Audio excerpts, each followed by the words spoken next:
আসসালামু আলাইকুম। শুরুতেই আপনাদের সুস্থতা কামনা করছি। আশা করি আপনারা সবাই ভালো আছেন এবং সুস্থ আছেন। বন্ধুরা, আজকের ভিডিওতে আপনাদের সামনে নিয়ে একটি গুরুত্বপূর্ণ ওষুধ নিয়ে চলে আসলাম। ভিডিও স্ক্রিনে যে ওষুধটি দেখতে পাচ্ছেন নোরিক্স, সেই ওষুধটি সম্পর্কে আজকে বিস্তারিত আলোচনা করব।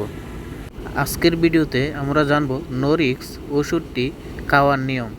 এই নোরিক্স ওষুধটি খেলে কী হয়, এটির পার্শ্ব প্রতিক্রিয়া, নোরিক্সের দাম সম্পর্কে বিস্তারিত আলোচনা থাকবে এই ভিডিওতে।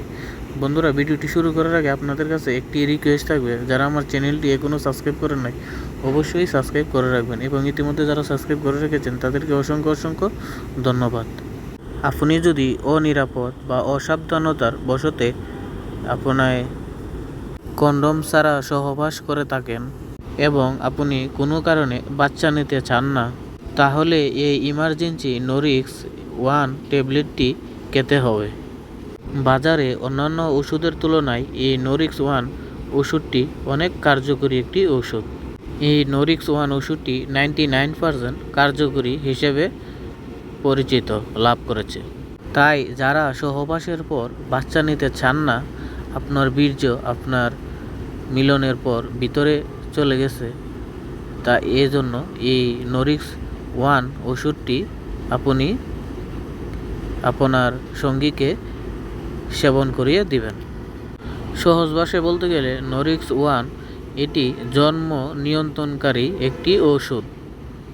যেহেতু এই ওষুধটি একটি ইমার্জেন্সি পিল, তাই জরুরি অবস্থা ছাড়া এটি সেবন করা উচিত নয়। অবশ্যই আপনি যদি বাচ্চা নিতে না চান, তাহলে এই ওষুধটি মিলনের পর আপনি সঙ্গীকে এই ওষুধটি সেবন করিয়ে দিবেন। অবশ্যই এই ওষুধটি 72 ঘন্টার মধ্যে সেবন করাতে হবে। যদি সাথে সাথে এই ওষুধটি সেবন করিয়ে দেন, তাহলে আপনি আর বাচ্চা না হওয়ার সম্ভাবনা 100% থাকবে।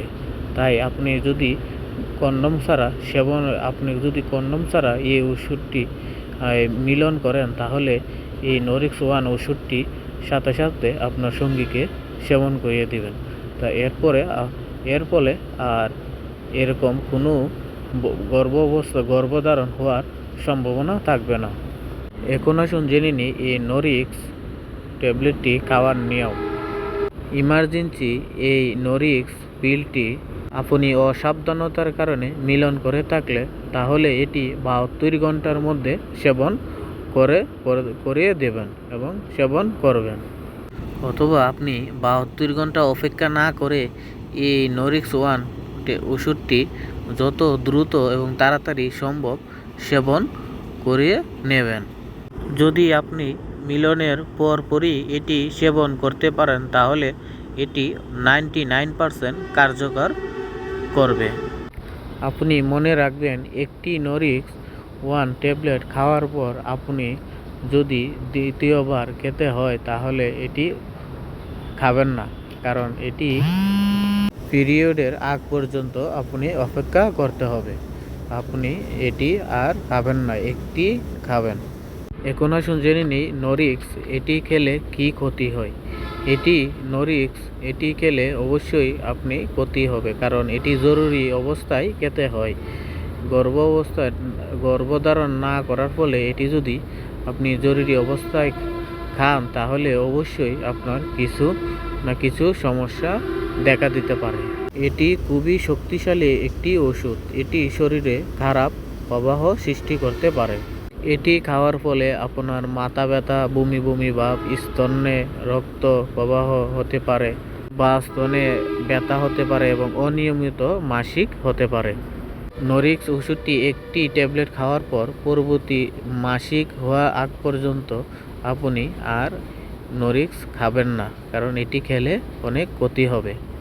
কারণ আপনার শরীরে মারাত্মক এটি খেলে ক্ষতি হতে পারে। এটি নিয়মিত ব্যবহার করা খুব একটা উচিত নয়, কারণ এটি একটি শক্তিশালী ওষুধ। তাই আপনি এটি নিয়মিত ব্যবহার থেকে দূরে থাকবেন, কারণ এটি নিয়মিত ব্যবহার করার ফলে আপনার শরীরে অনেক ক্ষতির সম্মুখীন হতে হবে। নোরিক্সের উপকারিতা। এটির উপকারিতা বলতে গেলে, আপনি মিলনের পর বাচ্চা যদি না নিতে চান, তাহলে এটি একটি সেবন করার ফলে আপনার বাচ্চা হওয়ার সম্ভাবনা নেই বললেই চলে। বন্ধুরা, ভিডিওটি যদি ভালো লাগে তাহলে অবশ্যই লাইক, সাবস্ক্রাইব এবং শেয়ার করতে ভুলবেন না। সবাই ভালো থাকুন, সুস্থ থাকুন এবং শরীরের যত্ন নিন।